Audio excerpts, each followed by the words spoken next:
Right now on Denver 7 News at 4, high school students left shaken on their last day of school after reports of a student with a gun on campus prompts a lockdown. She wasn't picking up for a while, so I got scared because I was like, what if something happened to her? I don't know. Like, is she okay? We have a live update with the latest. And as families and the community of Uvalde continue to grieve, new questions about the police response and how the suspect made it into the school. AI is helping to detect the health issues humans may miss. It can even be trained to identify race in medical images. How doctors are working now to make sure that doesn't impact treatment. And as more schools consider switching to a 4-day school week, we're looking at what's working and what's not from others who have already done it. Plus, even in the digital age, it's hard to replace unboxing a personal gift. We take a look at one Colorado company making sure your loved ones are taken care of on every occasion. They rushed in and all that. We didn't see that. Some of them just stood there and said to myself, well, why aren't they going in? Questions from grieving families tonight about why police didn't stop the Uvalde gunman sooner after police say the suspected gunman was inside Robb Elementary School for almost an hour before he was shot and killed by a responding officer. Thanks so much for joining us. I'm Jason Grenauer. Right now, investigators are going frame by frame through surveillance video showing the suspect entering the school through an unlocked back door. Authorities say the gunman was inside Robb Elementary for 40 minutes before he was killed by a Border Patrol SWAT team member. 19 children and 2 teachers were killed.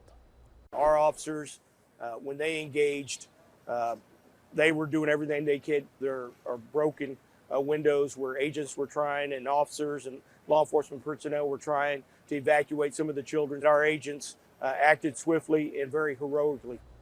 Law enforcement says Salvador Ramos' shooting spree began with his own grandmother. He shot her in the face and then took off in her truck before crashing about a block and a half from the school. Then, dressed in tactical gear, police say he ran toward the school with a backpack and AR-15 style rifle. The suspect's motive remains unclear at this time. These crosses outside the elementary school in Uvalde, Texas, are honoring the 19 children and 2 teachers killed in this week's mass shooting. Today, we're learning more about who those victims were. You can see these photos of some here on your screen. One was Amory Joe Garza, whose father was a first responder on the scene that day. He got the news from his daughter's best friend. She was hysterical, saying that they shot her best friend, that they killed her best friend, and she's not breathing, and that she was trying to call the cops. And I asked the little girl the name, and and she told me, hey, she said, Amory, how do you look at this girl and shoot her? Family members of the 2 teachers killed in the shooting say they heard from authorities that the pair were trying to shield their students when they died. Chris Stewart is in Uvalde with a look at the support coming in from the community and how you can help.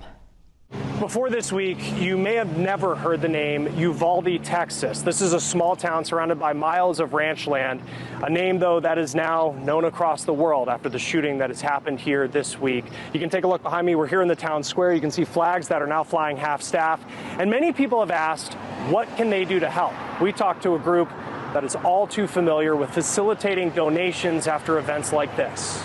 To be honest with you, I've lost count, and that's a sad comment. But that's literally where I'm at. I'm a little numb.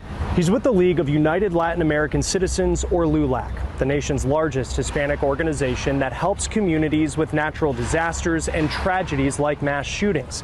Right now, LULAC is collecting donations. They say families of victims and survivors will be able to use at their discretion. I mean, because of this, who knows, maybe someone may be out of work. Why would you have to even think or contemplate or even fathom that you would have to buy insurance on a 4th grader? I mean, let's just stop and think about that for a moment. So we know most of these children don't have any, didn't have any insurance, and these parents are going to be hurting to put them to rest. He says LULAC has seen support come in from around the world and is encouraging anyone to donate to their local blood bank or to donate money at lulac.org. University Health in San Antonio is also collecting donations through its Uvalde Victims Relief Fund. There's also a GoFundMe page created by Victims First, which is a network of families who have been affected by mass shootings. I can't say how much that means to us in Texas, and I can't speak on behalf of the families, but I can tell you that I felt a lot of coming together, and the community really coming together and saying, you know what, we're gonna get through this. And as the grief and the pain continues to settle in this small Texas town, those donations will go a long way. In Uvalde, Texas, I'm Chris Stewart reporting. Back here in Denver, a very long and scary morning for students and teachers. A lockdown at a Denver high school after a report of a student with a gun on campus. Denver 7's Bayan Wang has been at the school the whole day. Bayan, this all ended up being over a paintball gun. Yeah, Jason, that's exactly right. This was all over a paintball gun, but let's be clear. Thankfully, this was just over a paintball gun and not a real gun. Many parents scared, many students scared as they were locked down inside. I really want to show you what this scene looked like from earlier. So let's go ahead and pull up some footage that we have.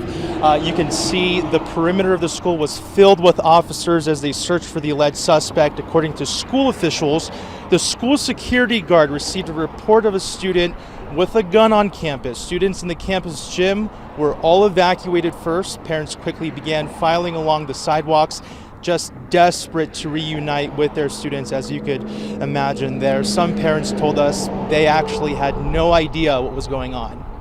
She's scared. Everybody's scared. They don't know what's going on. We don't know if it's somebody active shooting inside or on the outside. Okay, I'm on my way. Okay, mommy. Okay, I'm on my way. Bye. Looks like my daughter is out. And you could just see him run off there shortly after this video was sent to Denver 7 News, showing what appears to be two students being escorted off campus by police. All DPD has confirmed with us so far is that two people were taken into custody and charges have yet to be determined. Now, as for the rest of the schools in the Denver Public School District, we're being told that their last session will happen next week. But until then, you bet officials have increased security. We'll have a lot more at 5. Jason. Our Bayan Wang outside Northfield High School there in Denver. Bayan, thank you. And after tragedies, we look at what needs to be done to prevent this from happening again. And there's been a lot of focus on mental health. Well, Denver Public Schools will soon require each of its schools to set aside 20 minutes a day dedicated to help with students' mental health. Denver 7's Veronica Acosta visited an elementary school that's had this program now for years.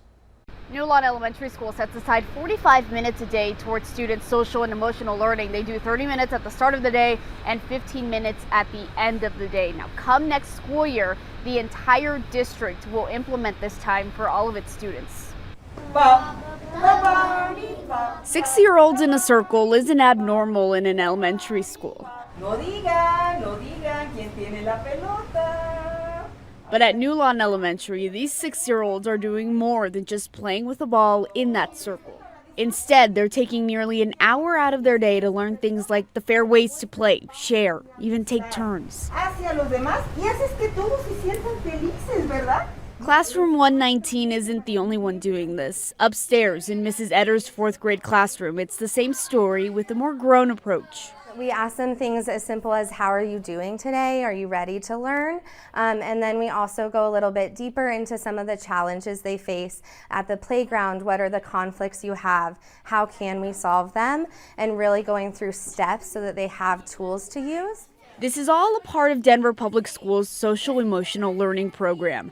At New Lawn Elementary, this has been in place for 5 years. After the back and forth between remote and in-person learning, the district vowed to implement this at all of its schools. It's teaching them emotion identification, emotion regulation. Ashley Wessel is the student psychologist at New Lawn Elementary. She says after the past 2 years, it's time to address students' mental health face-to-face. I do think, coming back from the pandemic, we saw that this really was a much more significant need than it had been in previous years.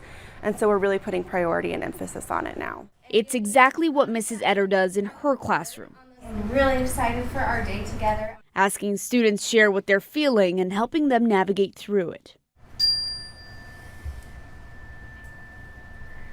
District officials told me the expectation come next school year is that every school give at least 20 minutes to its students for that social and emotional learning.